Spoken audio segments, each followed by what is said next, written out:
guys, welcome to another episode of Sharing a Drink with Matt. Today I'm talking with Sydney Sider's Two Faced. Thank you. Have I got you? Yeah, yep, we're there. There we go. How are you, mate? I'm good, champion. Yourself? Yeah, good, mate. Like the shirt. Yeah, my daughter bought it for me from your birthday, Father's Day. Oh, excellent. Yeah, my daughter buys a lot of my medal stuff for me. She's 19, nearly 20, 20 on Monday. Okay. Yeah, I get socks. Actually, for my 50th birthday, I got a Charlie Manson shirt. Mad. Yeah. Anyway, how are you? So where'd the name come from? Is it a Two-Faced? Two-Faced? I'm not 100% sure, dude. I'm a later member. I've been in the band for 5 years now. But, yeah, the boys named the band way before I am. I think it is from the cartoon Marvel, is it? No, DC. Oh, yes, yep, Batman. Yeah, Batman, that's right, yeah, DC. So, yeah, I think it's actually from that. But I don't think there's anything major behind it. I think they just ran with it because they like the name. Yeah, good name too. I liked it. Like I did when I was first talking to the guy about doing the interview. He just typed randomly Two-Faced, and me being paranoid, I'm thinking, oh no, what's he? What did he know about me? Anyway, what was on the stereo when you were growing up? What did Mum and Dad subject you to? Oh, first of all, I've got to do the more important thing. We're drinking with the Mats today. And it's good to see that we're both repping. Oh, well, I'm repping the Eels for starters, but also we're both repping Great Australian Classics. I can see you got the VB. Yeah. Well, that's really the only beer, but I only like it on tap. I don't like it in a can or a bottle. I like them when they come in a 30-pack and they're fairly cheap. Yeah, that helps. So I was on the stereo growing up. Well, yeah. I'm a little bit of a different beast because I'm a New Zealand Maori. So, yeah, I grew up in, a lot with the Maori, not really the Maori culture, but I grew up with a lot of my friends being R&B and reggae, like Bob Marley and stuff like that. But my dad's into old school 50s, 60s type of music as well. He's a guitarist, so not much stereo, but more dad walking around in the morning in his undies playing an acoustic guitar, singing some old school songs, which is really cool because obviously I jumped on that guitar when I was 7 years old. So, one morning I woke up and I was watching Smash Hits in the late 80s there, and a little band called Poison come on, and they had a song called Ain't Nothing But a Good Time. And not really knowing much about the guitar, except for my dad walking around in his undies, CC DeVille just absolutely blew my mind. Like, how can you play a guitar like that? Yeah. And so, yeah, and then the funny thing about it is that my mum's a white New Zealander and my dad's a Maori New Zealander. And the funny thing is that Mum saw it, and my dad went and bought the cassette for me way before CDs. And my mum said, oh, you're starting to really like this type of music. And I said, yeah. She goes, oh, here's a bit of a surprise package. And she showed me her vinyls, and there was Physical Graffiti by Led Zeppelin in there, and that became a staple. So, yeah, I basically grew up on your glam metal, went to Motley Crue and stuff like that. And then a band called Megadeth grabbed my attention, and then another band called the Anti-Nowhere League grabbed my attention because Dad always had a lot of drinking mates. He's a big drinker. He's a big drinker like me back in the day, and it is good drinking music too. Yeah, and his mates used to come over, and one of his mates come over and introduced me to I Hate People by the Anti-Nowhere League, and it was starting to talk about Iron Maiden, and I had another mate, Dave, who I still talk to this day. He introduced me to the Doors and Jimi Hendrix, and so I've always had a really big, broad musical influence. So yeah, as growing up, it started with glam. Went to old school 70s and 80s guitar music, especially Hendrix and stuff.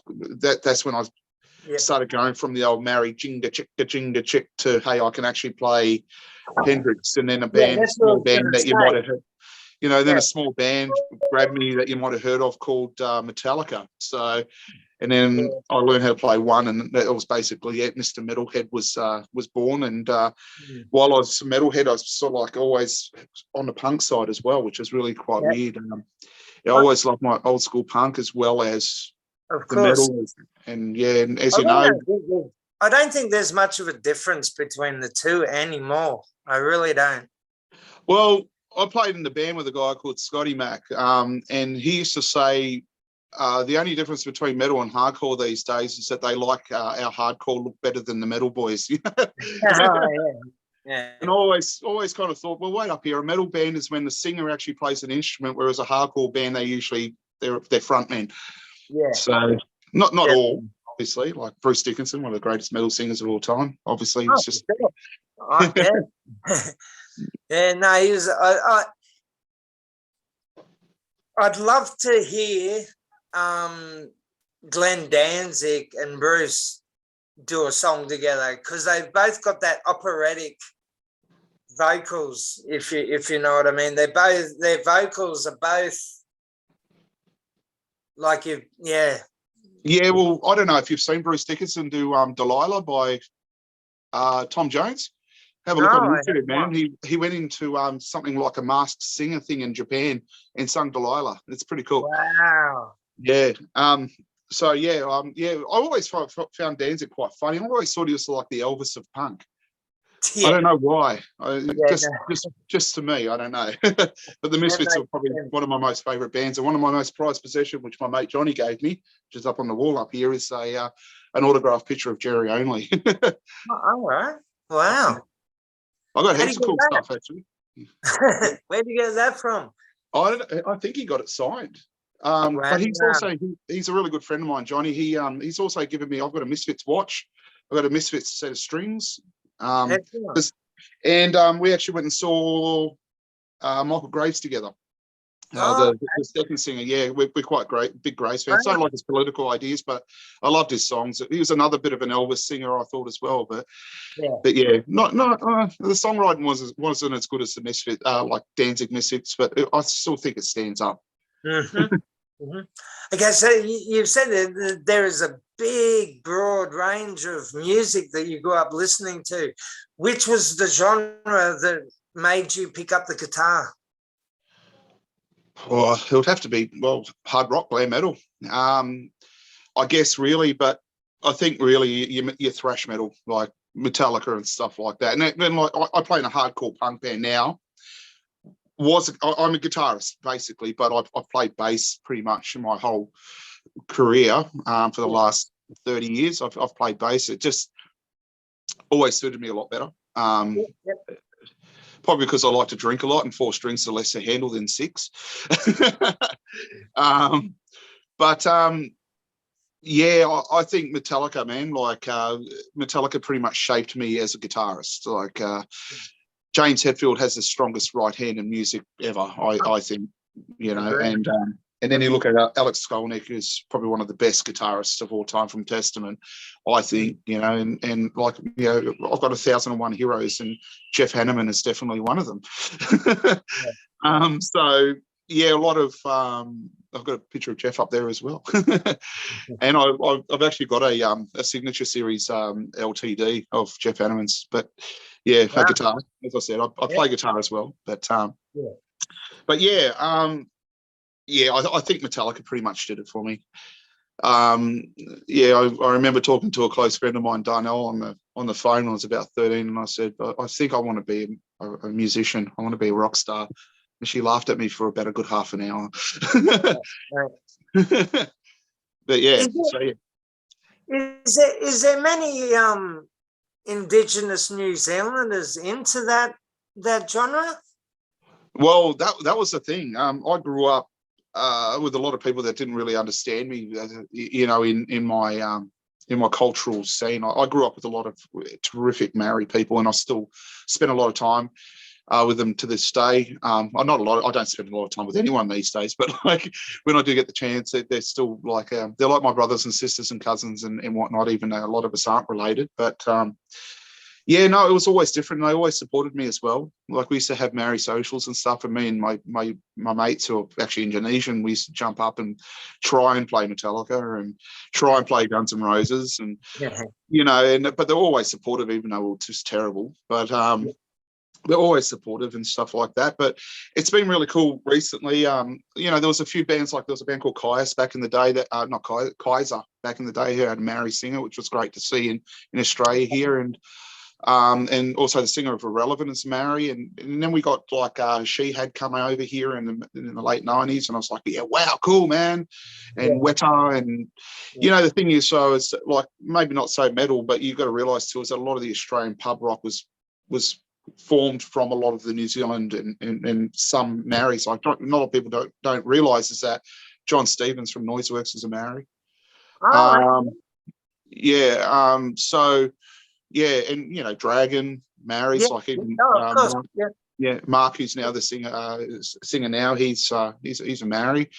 Wow. So there's a lot in the pop and rock genre, but now we've got Alien Weaponry, who are absolutely killing it overseas. I remember when I first saw them, because they were actually winning the Indigenous Awards over there for the Maori musical competitions and stuff like that. And I messaged them and said, boys, if you guys want to come to Australia, man, like I'll try and set some shows up with us, and we'll do a bit of a run around. And like, it's thanks for the offer, bro, but we've got an agent, and we've got to stick with him for now. But thanks for the offer and reaching out and stuff like that. And then the next week, I look on Facebook and they're on a festival in bloody Europe supporting Metallica. Wow. I felt like a bit of an idiot, but hey, you can only try. And there'll be many more thrown your way, but yeah, for sure. Choice. Who writes the lyrics? Choice is actually a song. Once again, it was written before I was in the band. Blake, our singer, he writes pretty much all the lyrics. I have a little bit of I would say like this much, and I've got my fingers right close together. Yeah. I've got about that much influence in the lyrics. I think I only just thought of the name of Full Circle, and he went with the whole lyrics and wrote around that title. It was just a working title. And my working titles are pretty bad. I think Slip was originally called Raped by a Bear. Because, you just write a song and you go like, okay, well, I'm going to call it until we say, let's go with Raped by a Bear, which was influenced because while I was writing it, I was watching that movie, is it called The Revenant with Leonardo DiCaprio? And the bear's like clawing him on the back, and he's screaming at the show. It looks like he's getting raped by that bear, and that's where that name comes from. Okay, yeah. So yeah, Blake has pretty much 99.9% of the lyrics, and I must say he's a bit of a slow writer, but he's worth waiting for because his lyrics are absolutely terrific. I've been in some. I think. I mentioned Scotty Mac before. I don't know if you know this, but I used to be in toe to toe with Scott Mac, and he's one of the best Australian lyricists I've ever seen, and I think Blake is up there with him. I really do. Yeah. Well, toe to toe. I don't. You played with toe to toe. Yeah, I did a stint for about 6 years with toe to toe. I was their bass player. I was in the Torah Gatti. In the 90s. No, I was in the 2000s. So I was pretty much, I wasn't in the Fame era, but I did manage to play on a Torah Gatti, and and I'm really proud of that album. It's one, it's something to be involved with, and I got to tour with some really cool bands. So I did about 6 years there, and then I stepped out. I had a lot going on, and all my fault. Kind of regret doing it, but you don't have regrets. No.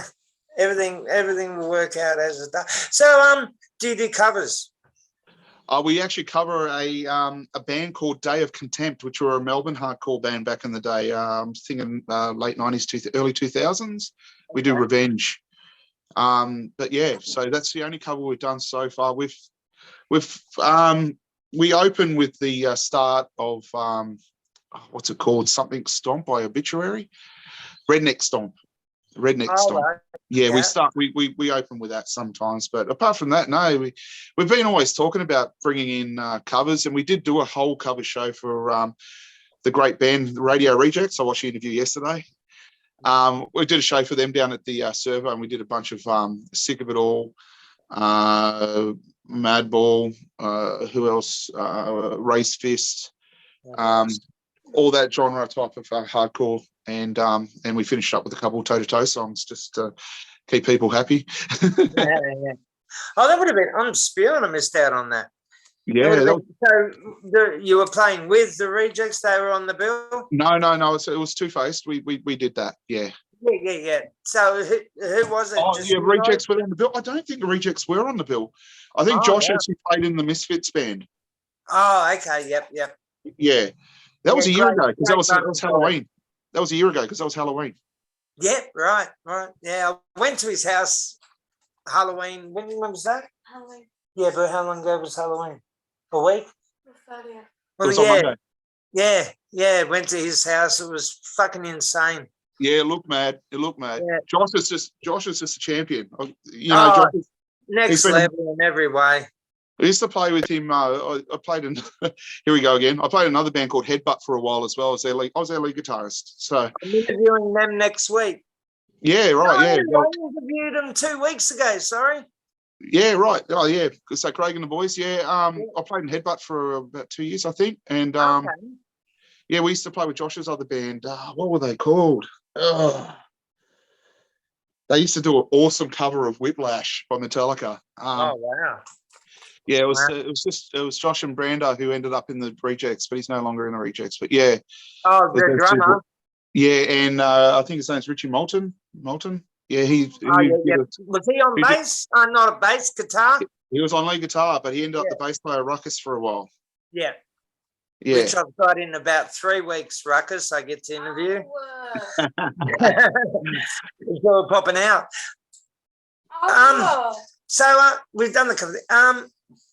Have you ever thought, fuck this, I'm getting a job, or you've probably got a job anyway because this shit doesn't pay, but have you ever wanted to give it up? Has there been a thing, moment? I think I've retired I've retired more than Johnny Farnham. And Kiss combined. I'm like the John Farnham Kiss of punk rock, I guess. I was in an old ska band called Unpaid Debt back in the day, and I was playing with those boys, and I retired that time, probably 2005, about 2 weeks before. Well, because I played on one Triple J's Unearthed. That was a bit of a downer. But I retired because I heard my daughter say dad for the first time on the phone when I was on tour. And I thought, no, that's it. I can't do this anymore. I want to go home. But as soon as I get home and sit down for about 6 months, I go like, oh shit, I got to get back out there and play. But that's how I ended up in Two Face. My wife turned around and she goes, mate, you got to get out and play. She said, it's doing your head in. So I retired from Headbutt, and I retired from Toe to Toe, and I retired from Unpaid Debt. Several times. And yes, I do have a day job. I'm a truck driver for Star Trek. Oh yes, we were talking about that. Yeah. You brought both me and the drummer. Oh really? Yeah. You go on long haul? No, we're not long haul. We're PUD. So we drive those little blue ones that fly around and deliver all the parcels. Yeah, me and Dylan. I actually picked Dylan up from work. I was walking down and we're having troubles with our last drummer. Sadly, he decided to step out. Top bloke. He had his political reasons, and he believed in his political reasons, and he stuck with them. And I wholeheartedly support that. And it had a lot to do with the vaccine and what we've been going over for the last few years. And just happened to be that I was walking down into work, and I'd spoken to him a couple of times, but not much. And I knew that he had tattoos on his head and stuff like that. But Mind Snare tattoo popped out across his knee, and I went, "Wait up here, dude. Come here. I need to talk to you." And I said, "You're in a hardcore punk." He's like, "Yeah, man, Mind Snare tattoo." Like, duh. And we got talking, and a week later, he'd bought a whole drum kit and joined the band. Oh, man. Yeah. That's a nice story. Yeah, it's been over a year now. He's been in the band. He's a bloody terrific drummer. Absolutely terrific. And that's not taking anything away from the old drummer, because he was bloody terrific as well. Yeah. Talking about Radio Original said, are you going to that show Lit Up doing the Descendants tribute? Oh, Litter. Yeah, and I don't know. It's up they in got Katoomba. Radio Rejects. It's up in Katoomba, isn't it? There's one at Katoomba on the 2nd of December, and then at the factory on the 9th. Of December. Yeah, and I think Radio Rejects are playing on the 9th at the factory one. I might not be able to make it because it's my youngest son's graduation. I think he's got his formal that day. Yeah. But I got a little bit of a Litter story for you. Okay. I actually grew up in a little Western Sydney town here called Riverston. That's where I cut my teeth at school and stuff like learning all those Metallica songs that I was talking to you about before. And I was walking down the street in Riverston, I could hear this band playing, and I was kind of like, oh, they're a bit of a punk band. I wonder who they are. And I knocked on the door and introduced myself, and it was a band called Split Scene. And who is Matt Downey, who's now the singer of Litter. And me and Matt have known each other now for close to 30 years now. So yeah. I don't know if you've seen his latest video clip, one of his video clips with what's his other band called? Betty, Cousin Betty, Auntie Betty, Cousin Betty. He's got this other band, a cousin. I think I can't remember right now, but anyway, there's a video clip and there's an old school tape recorder like the ones that you had at school. That was mine. He put it on Facebook. Anyone got one of these? And I went, yeah, man, I got one of these. And he turned up with a couple of beers, and it's in the video clip now. He's legendary, but man, like I've never spoken to someone that is so devoted to what he's doing. Like, not taking it away from anyone else, like yourself, and you know, nearly 100% of the bands, they've all really devoted, but he's just got that aura to him that just jumps out at you. It's like, I always thought that he was just made to be a rock star.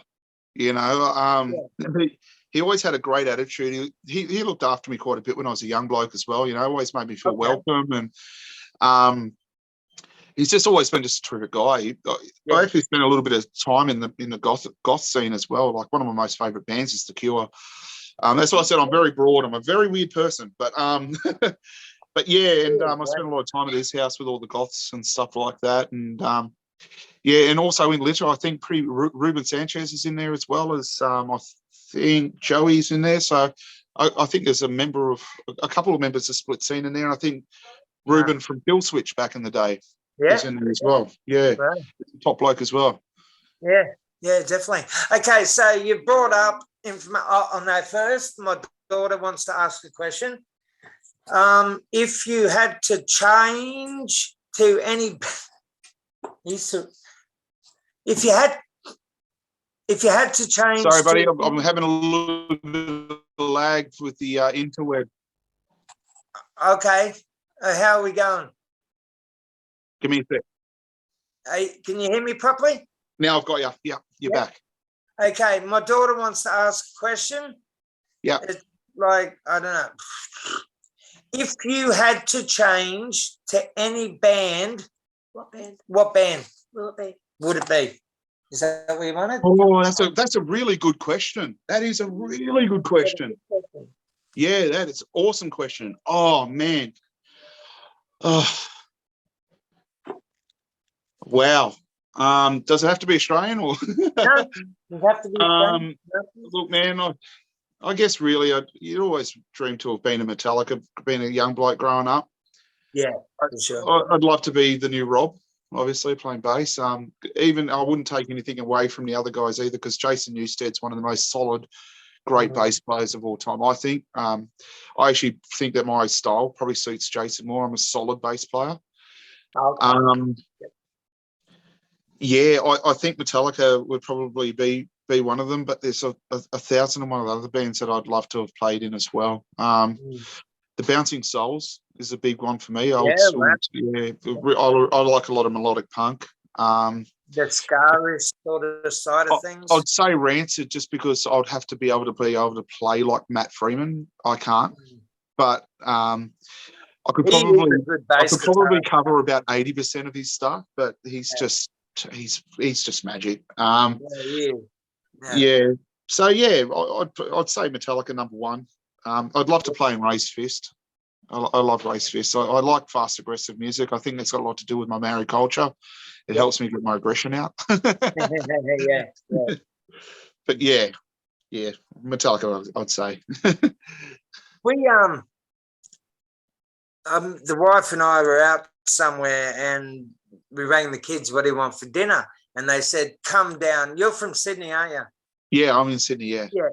They said, come down to the beach, because we got a beach, 10-minute walk. Said, come down to the beach. This hip hop group's filming a film clip.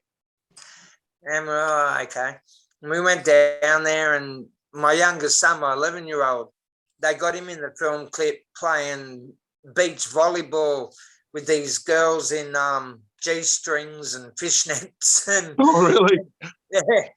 And they had like 10 of these lowrider cars, and it was like full on. There's all these cameras everywhere, and it was like I was speaking to one of the guys, and he said every 3 minutes is $2,000. Really? Yeah, that we do with these guys, blah blah blah.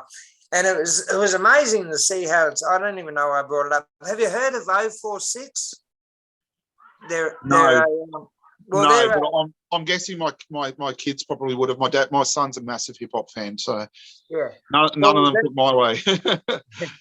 Because I came home that night and I Googled them, and like nearly every one of the girls in fishnets and that were the same in every film clip. It's like they're either family or something. Don't know why I brought that up. But they were a Maori group. So where are you? Lambie in Where's that? Wollongong. Yeah. We're actually Western Sydney based, so I'm out in St Mary's area, Ropes Crossing. That's where my wife grew up. Oh right, okay. Where'd she grow up? Well, St Mary's, Doonside. Oh, okay. Yeah. My wife grew up in Mount Druitt here, and I grew up in Riverstone, so should know those areas. Yeah. And and the other boys are from down in Campbelltown. So okay. Yeah, that's why we got a pretty close thing with the Wollongong scene, because the boys have pretty much grown up going down there. So yeah. So back in my toe-to-toe days, they used to come and see me play down at the Oxford there. Okay. Yeah, good place.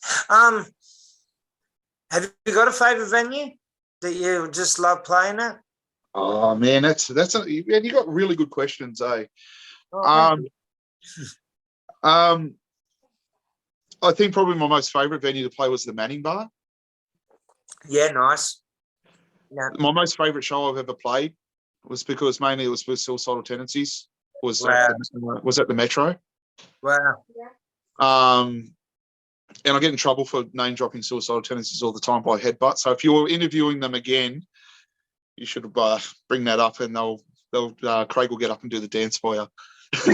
Oh mate, it's something. Hey, I'd be name dropping it the whole time. Yeah. But yeah, that's my favourite, and I like the Coolangatta Hotel up in the Gold Coast. That's a great venue to play. It's great, especially on New Year's Eve.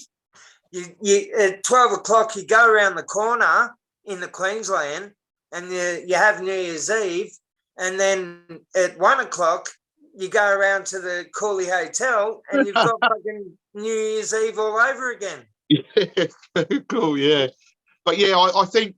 Look, the Metro is probably my favourite show I've played, but I think the Manning Bar is my favourite venue in Sydney. Yeah, and I also like I think it was called the Hi-Fi Bar, which was down in Melbourne, was bloody tops to play as well. There was a cool venue back in the day. Like I'm going back over 10 years ago. Which was called the Gaelic Club in Sydney here. Yes, yeah. I really like that venue. Was it Oxford Street? No, it's Strawberry Hills. Yeah, I know which one you're talking it's about. Across the road from Central Station. Yeah. I really like that venue too. I played a few shows there. Talking about hip hop, I did a crossover with Death Wish Cast with Toe to Toe. We did hardcore versus hardcore, hip hop versus punk. Yeah, it was cool. Yeah. Cool. Excellent. Yeah. That would have been something to see for sure. Yeah, it was good fun. And the boys are from here too. They're from Blacktown, and so it was really cool. Yeah, it was good. Yeah, they grew up out here at St Clair, I think. So yeah, we were all on the same page. You know, I remember seeing their video clips when I was a young bloke. Not that hip hop was a big thing of mine, but it was kind of weird to see the background of their video clips being where we hung out so much. It was kind of like, Yeah. you know, like that's what we used to put on, you know, metal and punk rock shows, and then it's turning up here. It used to be called Street Level, and they got the big DWC graffiti on the side of the building and stuff, and it was like their territory, but it was our territory as well. So it was pretty cool. Yeah. And I can't say that we didn't respect each other. It's just that I don't think we really knew about each other. Yeah. That's But, like it's going to be for my kids now when this 046 bring out their film clip. My son being in the film clip, for one thing, like they gave him $50 for doing it, playing the volleyball, and then doing a wheel stand right down past. They got him to do that. But he's gonna. My kids, those kids are going to be growing up. I think they're from here. Are they from Mount Druitt? I know they're from that area. Yes. Yeah. Bunch of They're all Maori boys. Maoris. Yeah. What was that? Tony Shane. I don't know if you can hear me, but yeah, that's my big boy. Yeah. My boy's 24. Oh, okay. Yeah. Yeah, I'm one of the rare ones, mate. I've been married for 21 years, been together for 26 years. Same with us, man. Same with me and the missus. Yeah. And we got 8 kids out of it. 8 kids. Yeah, we got 8 kids out of 20. Jeez, mate, you wouldn't know how to pull out of a driveway. And we had TVs in every room. That's the thing I don't get. But yeah. What's do you know 046, Hannah? 046, a hip hop band. That's my girl. She doesn't know them. Okay. I thought but he's really into hip hop, so he might have known. Yeah. Yeah. So okay, favorite venue. Is there a worse venue is there a place that you just don't like playing? You don't have to know that. We don't want to. That's a hard one. Yeah. I don't want to fuck up future gigs. So well, no, there was one place that we used to play all the time. And like, man, it was awesome because we got to play there a lot, and it had like, you know, people used to go there, and it was really awesome, but it was really hard to get into, and it was down the stairs with the Valve. But when I'm saying the worst venue, that's unfair, if you know what I'm saying. It was a great venue, but just where it was located and the load-in was just shit. But the owner and all that stuff were just excellent. The booking agent there, it was awesome, and yeah. But there's actually a really cool place out here at West here called the Soundgarden that's just starting up, and we played there a couple of weeks ago, and that's really cool. It's got good load in, and it's excellent. It's free, so I go up there quite a lot and just catch any band. And when I'm got nothing to do on a Friday or a Saturday, we just go up there, and the host is really awesome. He chucks out free pizza sometimes, and gives you a free beer sometimes, and it's probably the best venue I've been to in a long time. It's the Soundgarden, yeah. In Penrith, it's called High Street Social. Oh, yeah. I see it up on the sites I'm on all the time. It's like Owen Guns are playing there, or yeah, it's just got bands, but yeah. Well, Crash played there a couple of weeks ago. I think Crash has played there a couple of times, Chris. Okay. Yeah. Yeah, the Crappenders. Yeah. Great band. I'm very much an Australian pub rock, man, and that's what they remind me of. They're like a pub rock band. Like, I've been into this scene since 1983. Like I'm talking World War 24. The Boys, yeah. X Saints, like all those bands, and going up to for Lubricated Gate and all that. And I think the Crash and the Crappenders have really brought back that 80s Aussie punk sound. I think you're very right. I watched them. I went, these guys are like a version of Midnight Oil. You know, I actually took away a bit of Midnight Oil from them. Yes. I don't know why.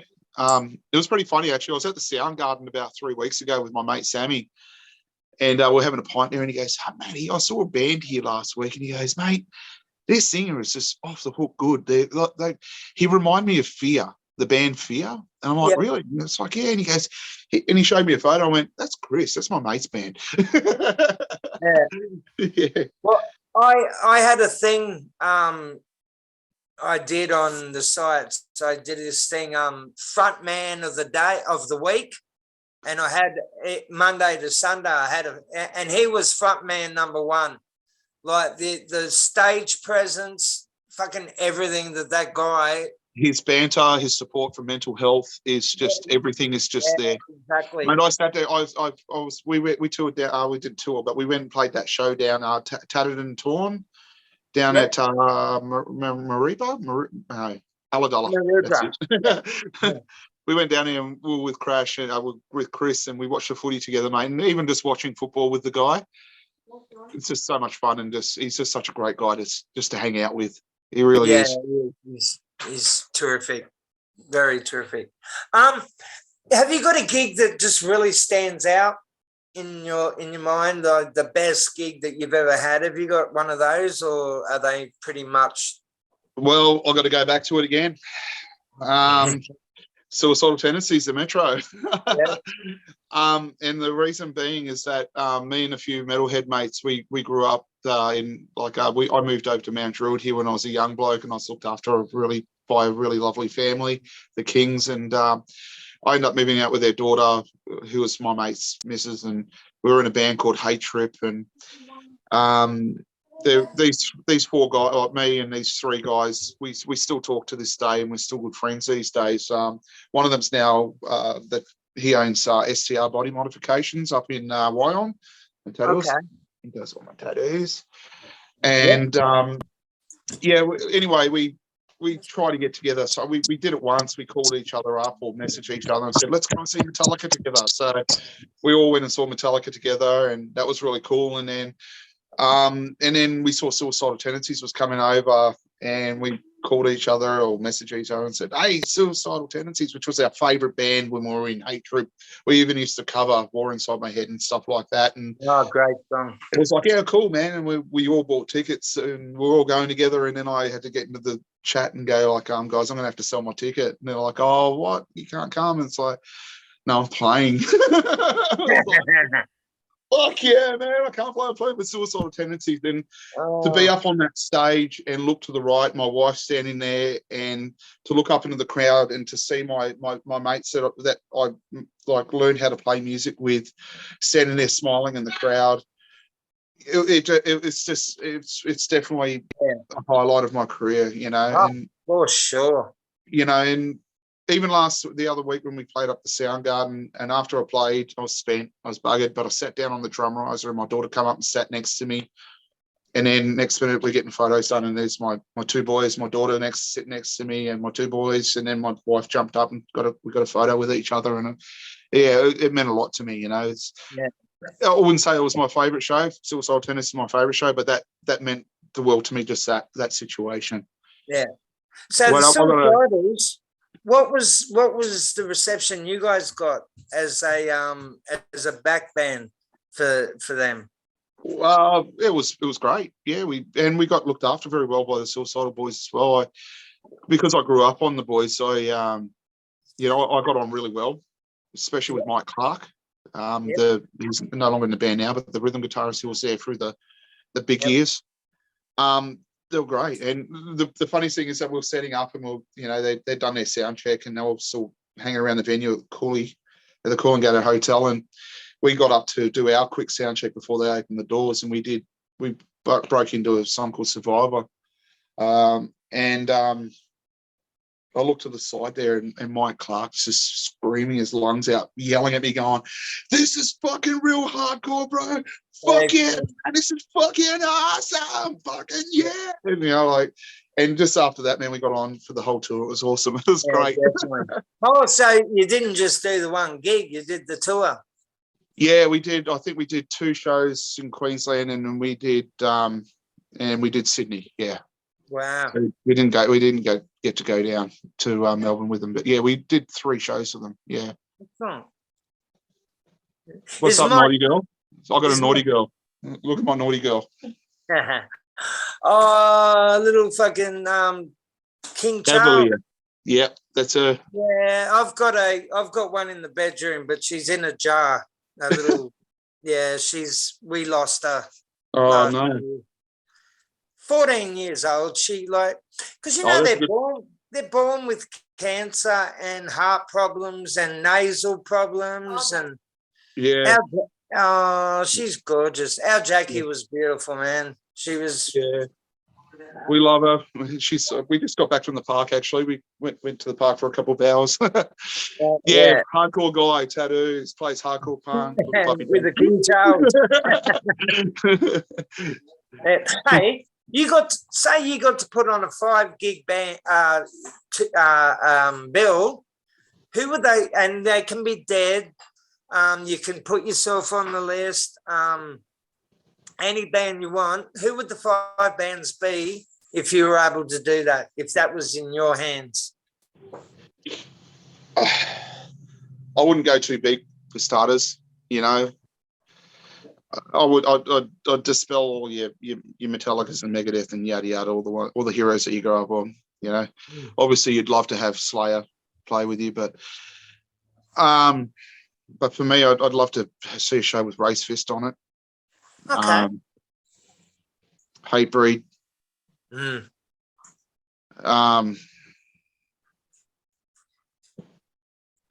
Oh man, that's you got really good questions, man, because they really make you think, but they're really cool questions too. Thank you. They really are. They really are.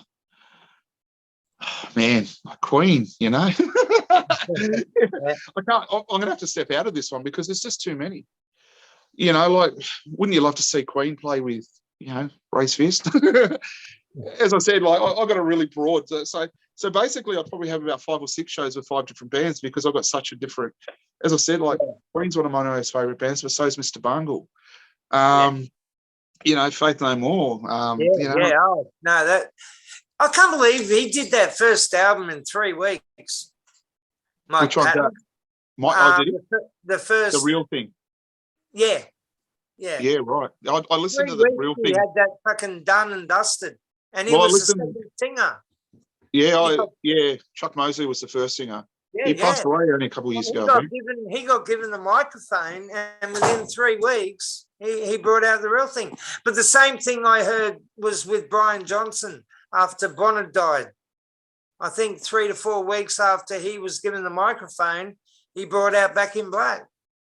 Yeah, I think there was a lot of. I've read a lot of the books with AC/DC, and there's a lot of things because Brian was in a band called Geordie here in Sydney. It's in George. Yeah, but Geordie. I think it's a term in England, isn't it? Like a Geordie or Scotland. Yeah, I know. I just remember it was spelled the same way as George. Yeah, you're a Geordie, which is like you're a bogan, I think. I could be really wrong. Yeah. But anyway, they he got given that, and then they went to the Bahamas and they recorded Back in Black, and he said that he was getting like bad writer's block, and then he was sitting out in his hotel and he saw this storm coming towards him, and it's like a rolling thunder hurricane.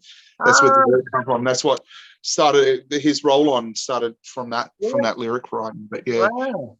But you also look at Jim Martin. He wasn't like an accident either. Like they just re-released that jamming session with him and Cliff Burton.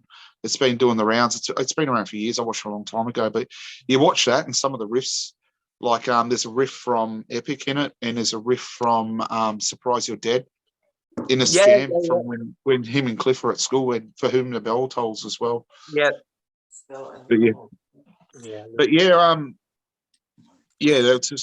Mike Patton's probably one of the best singers in the world. I think he's in my top 5.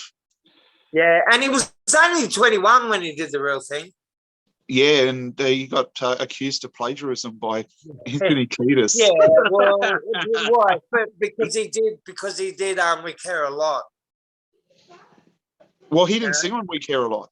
No, but when he sang that live, he got Mosley gave him a fucking tried to take him to court over it, saying that's a Faith No More song, but it's a Faith No More song in that I wrote and that I like. Yeah, it was just. I remember the whole big thing when the first tour with Mike Patton, he did not sing We Care a Lot. He didn't do the cover of Mosley's. But yeah, that's just. I remember seeing him at the Phoenician Club in '88, I think it was. It was a Real Thing tour anyway. And I remember that. It would have been '89. Yes, and Have a Nice Day were on the bill.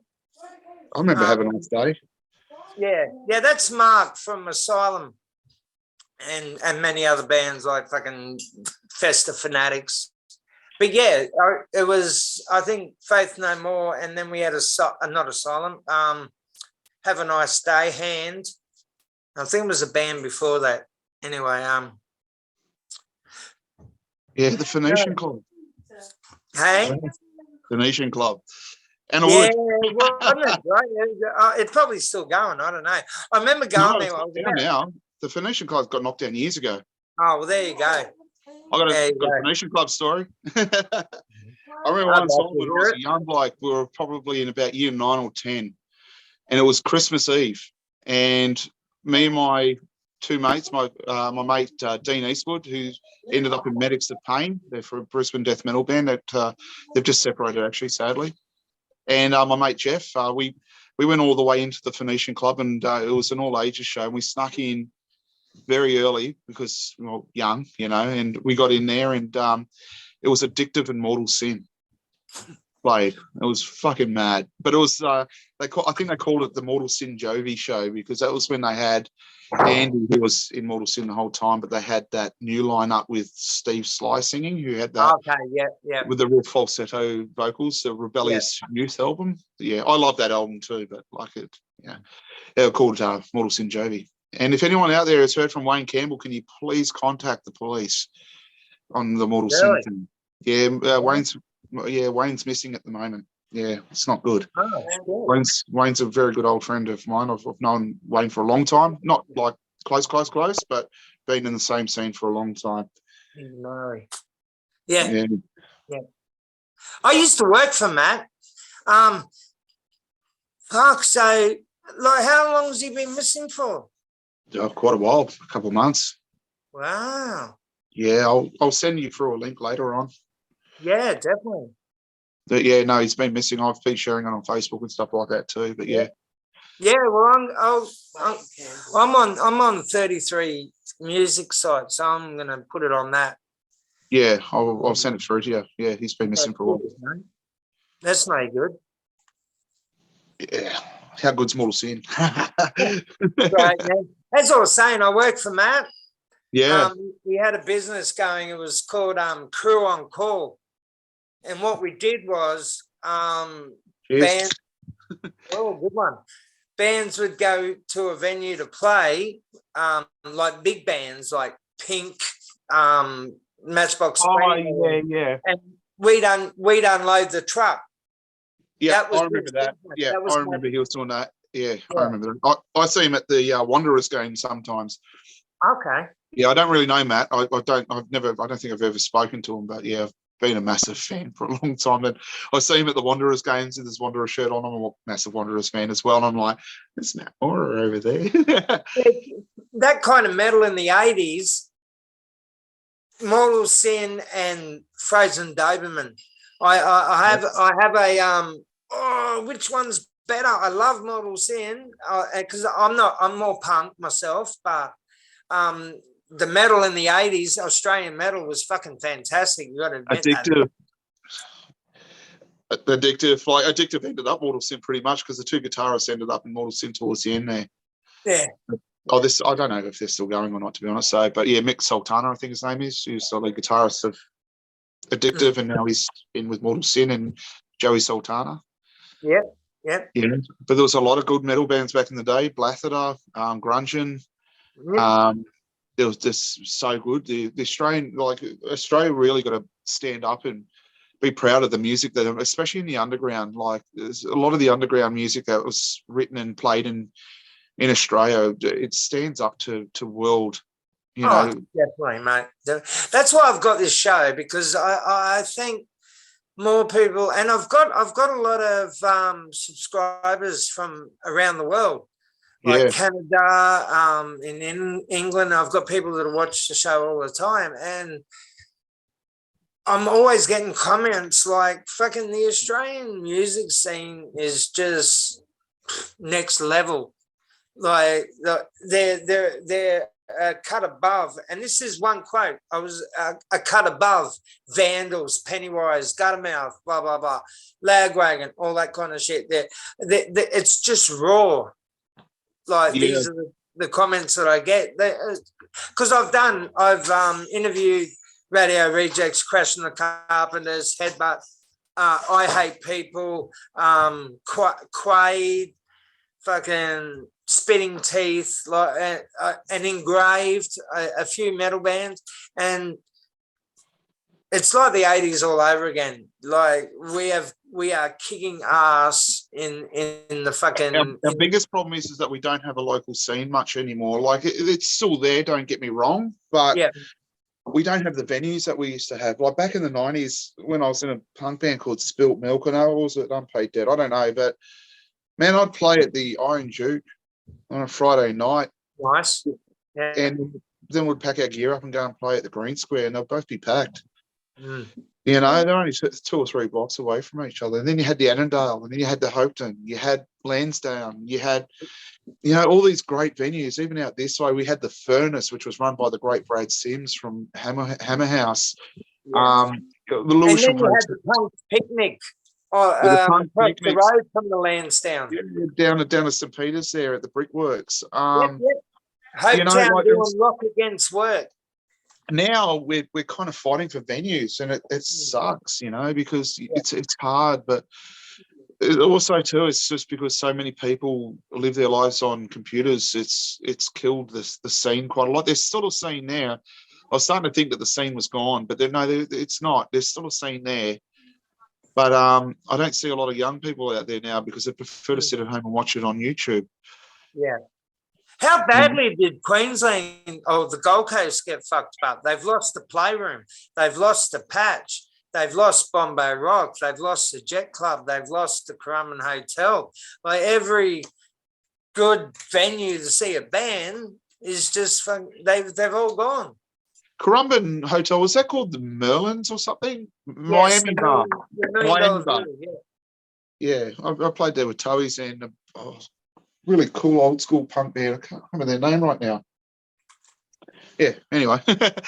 I don't have my pulse much on what's going on in Brisbane at the moment or thing, but I do know that I've been trying to book a weekend tour up there, and mate, it seems that the Vinnie's Dive is the only place to play now, and like it's really cool, but we can't get in there because everyone's playing there because it's one of the only venues now, you know. Yeah. It's like that little white chick with the black guys behind him on the lounge. You know, there's only one little white chick, and there's a lot of black cocks want to root it. You know, there's all these bands that want to play these very limited venues now. So we're lucky we've still got the Crowbar. You know, but that's a good, cool, really good, nice big venue. But apart from that, we don't have the Annandale anymore. You know, you used to play at the Annandale, and you can walk up the street and play go play at the Sandringham and the Globe and Feedback. That was back in the 90s, you know. But now I remember seeing Friends of Rom at the Sandringham. Was it No, I'm sorry. Actually, I remember seeing Lubricated Goat at the Sandringham, and they played on the bar. Yeah, on top of the bar there. Yeah, we used to play there all the time. Yeah, back in those days. So you'll be playing and you look down and there's Davis and Bo from Front End Loader serving beers. They're two, like that. Front End Loader. Oh man, what a band! They're one of my favourite bands. Yeah. So you've been playing music for a while. I like to finish the show off with, and thank you so much for being on the show. Not a problem. I love to finish it off with what have you've been playing music? What have you got any advice to give to young people getting into bands at the moment? Is there any advice that you would chuck their way? It's really hard because back in the day you'd have to listen to the older blokes for advice, but now you can just go on YouTube and learn every song that you want. You know what I mean? And like the availability of musical equipment these days too, man. I remember we couldn't afford nothing. Whereas now they've got all these, lower budget guitars and stuff, which are massively well made. So really they're lucky. But I think the biggest thing is that I think that if I could give advice to anything to try and help the music scene, is people go out and watch bands. Yeah. Go and hang out with bands, and like I'm not the best because I'm an older man and I work and I'm tired and I've got a busted knee and got 3 kids and yada yada, excuse after excuse after excuse. But I'm still trying to make it out to, especially now that I've got this venue around the corner, the Soundgarden. I try to go up there quite a bit, but man, there's people just don't like turning up to shows anymore. Unless they're big bands or unless they're well known. It's funny how like the Idols played twice. I think it was at the State Theatre or at one of the big venues, and they sold out two nights in a row of shows. And it's like, where are all these people when there's a band that's just as good playing down the road at the Crowbar and no one's going? Yeah. It's hard. But for the young people these days, it's not really much you can say because they everything's computer based, so they interact, they socialize everything on these things, phone things that we look at all the time and whatnot. So really, they got more of an advantage than I ever did when I was younger. We're always borrowing each other's gears and that. And now I see young kids turning up and they've got brand new Marshalls and playing Gibson guitars. There's a lot more availability. I think I was probably 20 before I saw my first Jackson. I don't mean I owned it. I saw it. No, I would have been a bit younger than that. But yeah, you know what I mean? Like back in the day, man, we didn't have the availability of those instruments because it wasn't so available to us. But yeah, no, I can't really say too much to them because I don't know how the scene works these days because it works in a complete different world. We used to have to go to shows to meet other bands or to go watch other bands or to find music. We had to go and watch it. And like, if you saw bands that were supporting bands, like you'd go and see Front End Loader, for example, down at the Collector Tavern in Parramatta, and then there'd be a band like the Hard-Ons supporting or vice versa. Yeah. And next minute, that's how you found out who the Hard-Ons were, you know, and we had On the Street and stuff where we had to trade to Blacktown and go and get. But, I used to actually write live gig reviews for On the Street. I did that for a few years. Oh, yeah, right. Yeah. So you understand what I'm saying? It's a different world now, whereas now if someone mentions on Facebook or whatever platform someone's on at the moment, Instagram or Twitter or whatever, this band's really good, man. You just type it into Spotify or you type it into YouTube and that's how you find the band now. Yep. Whereas back in the day, man, if you didn't go out and go and see support bands or like you didn't mingle with your mates, man, they'll say to you, hey man, you should check this band out, they're really cool, here's a cassette tape, man, check it out. Do you know what I mean? Like now it's a complete different world. So well, back then you'd argue with your mates about which band you were going to go see. Now you argue with your mates because there's nothing to see. Well, that's it, man. And if you even go back further into the 80s, man, those guys in like Dragon and whatnot and INXS and that, they used to play 7 days a week. They used to play Mondays and Tuesdays and pack out like the Family Inn at Rottlemy, because you know why? The Radiators played at my school dance. Yeah, right. But the reason why is because if you wanted to watch music or listen to music or socialise, you had to go out into that environment to go and do it. Whereas now, you can watch it all through the screen on your phone with a set of headphones on, Well, just to finish it off, during the I'm not saying it's bad. Well, I've just got to say that too. I'm not saying it's bad. It's just that it's a different world, Oh, definitely. Like with COVID, when the whole world was in lockdown, there was bands that were actually meeting up in the house or something, and they'd put on a gig just live on Facebook. Oh yeah, well, the guys from Owen Guns and all that were doing that stuff. You know, yeah, the kids are scared. Oh yeah, right. But there's a couple of Australian people. Like I think Jay Blurter had a lot to do with that as well. Yep. I might be wrong, but yeah, they were doing that stuff. We were just chucking it online. There was about 5 people in the room. They put a camera on and say, "Hey, everyone, watch us live." Yeah, I watched a couple of those. Yeah. Not as good as going. Matey, it's great being talking to you, mate. Thank you so much for being on the show. Who knows, man? I'd like to catch up and have a real beer one day. Yeah, definitely. And finding out what's new. Yes, if I could, you know I would keep hanging out with you.